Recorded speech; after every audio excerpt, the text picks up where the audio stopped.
At ibinaba si Jose sa Ehipto, at binili siya ni Potipar, puno ni Faraon, na kapitan ng bantay, na lalaking taga-Ehipto, sa kamay ng mga Ismaelita na nagdala sa kanya roon.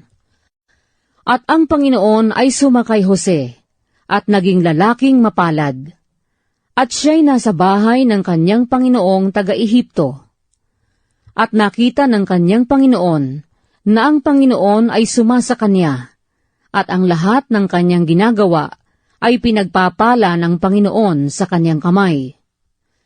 At nakasumpong si Jose ng biyaya sa kanyang paningin, at pinaglingkuran niya siya, at sa kanya'y ipinamahala niya ang bahay, at ang lahat niyang tinatangkilik ay isinakan niyang kamay. At nangyari, na mula sa panahon na siya'y pamahalain sa kanyang bahay, at sa lahat ng kanyang tinatangkilik, ay pinagpala ng Panginoon ang bahay ng taga-Ehiptong yaon dahil kay Jose. At ang pagpapala ng Panginoon ay sumalahat ng kanyang tinatangkilik sa bahay at sa parang. At kanyang ipinamahala ang lahat niyang tinatangkilik sa kamay ni Jose.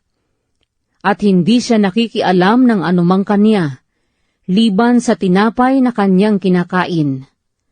At si Jose ay may magandang pagmumukha at kahali-halina. At nangyari, pagkatapos ng mga bagay na ito, na tinitigan si Jose ng asawa ng kanyang Panginoon, at sinabi, "Sipingan mo ako." Datapwat siya'y tumanggi, at sinabi niya sa asawa ng kanyang Panginoon, "Narito, ang aking Panginoon ay hindi nakikialam sa akin tungkol sa nasa bahay, at lahat ng kanyang tinatangkilik ay ipinamahala sa aking kamay. Walang sino mang dakila kaysa akin sa bahay na ito. Walang ipinagkait sa aking anumang bagay, kundi ikaw lamang, sapagkat ikaw ay kanyang asawa. Paano ngang aking magagawa itong malaking kasamaan at kasalanan laban sa Diyos?" At nangyari, na nakikiusap man siya kay Jose araw-araw, ay hindi nakikinig sa kanya na siya'y sipingan o pakisamahan. At nangyari, ng panahong ito, na siya'y pumasok sa bahay upang gawin niya ang kanyang gawain, at wala sino man sa mga tao sa bahay doon sa loob. At siya'y pinigilan niya sa kanyang suot na sinasabi, "Sipingan mo ako." At iniwan niya ang kanyang suot sa kamay niya, at tumakas at lumabas. At nangyari, na pagkakita niyang iniwan ang kanyang suot sa kamay niya, at tumakas sa labas, na siya'y tumawag ng mga tao sa kanyang bahay, at sinalita sa kanila na sinasabi, "Tingnan ninyo, na dinalhan niya tayo ng isang Ebreo, upang tayo'y tuyain. Pinasok niya ako upang ako'y sipingan, at ako'y naghihiyaw ng malakas." At nangyari, nang marinig niyang ako'y nagtaas ng tinig at naghihiyaw, na iniwan ang kanyang suot sa aking siping, at tumakas at lumabas.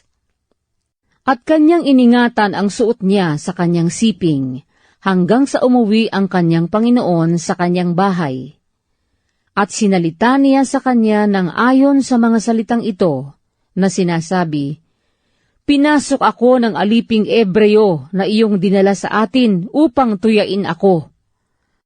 At nangyari, na sapagkat nagtaas ako ng aking tinig, at ako'y naghihiyaw, ay kanyang iniwan ang suot niya sa aking siping, at tumakas sa labas.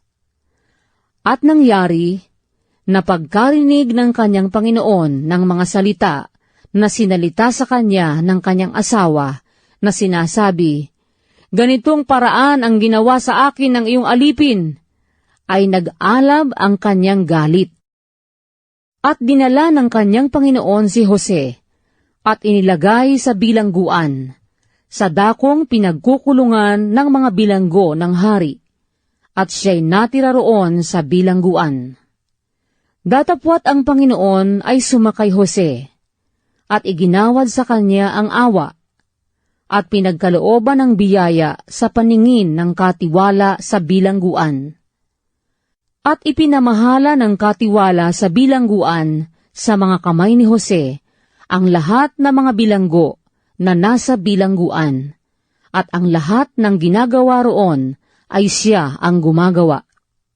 Hindi tinitingnan ng katiwala ng bilangguan ang anumang bagay na nasa kanyang kamay, sapagkat ang Panginooy sumakay Jose, at ang kanyang ginagawa ay pinagpapala ng Panginoon.